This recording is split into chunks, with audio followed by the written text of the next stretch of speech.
My dear brothers and sisters in Christ, we are on the 15th day of our journey. Gospel of Matthew, chapter 18, verses 32 and 33, we see, "You wicked servant, I forgave you all that debt because you pleaded with me.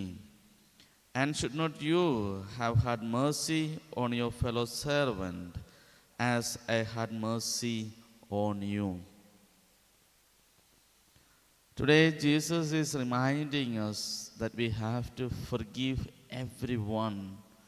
We have to reconcile with everyone.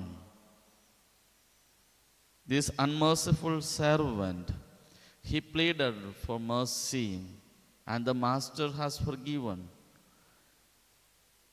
But he was not able to forgive his fellow servant. This is what happens with me and you each day, isn't it? We always ask for mercy, forgiveness to the Lord, but we fail to forgive our own brothers and sisters. Gospel of Luke, chapter 15, we see the eldest son of the family. He was not able to forgive his own brother and accept him as he is. When Peter asked Jesus, "How many times should I forgive?" he told 770 times, unlimited. Just examine if our God is not forgiving us, what would be our situation? Acts of the Apostles, chapter 7, verse 60, we see Paul persecuted, or Saul persecuted the faithful, and he was murdering Stephen. At the time of death, at the edge of his death, he is praying, "Lord, do not hold this sin against them." See, underwent a lot of struggles, pains, and persecution, yet he prayed for his persecutioners. And again we see on the cross,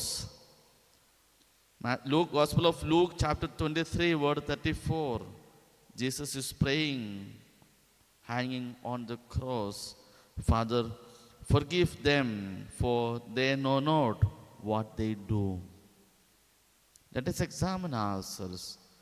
We all beg for mercy. If we do something wrong, we expect others to forgive us. "I'm sorry," we say. But am I ready to accept the sorry of others? Am I allowing other person to ask or say sorry and accept their sorry? Or am I having the vengeance against them? And am I killing my brothers and sisters by not giving them forgiveness? May Almighty God bless us, Father, Son, and the Holy Spirit. Amen.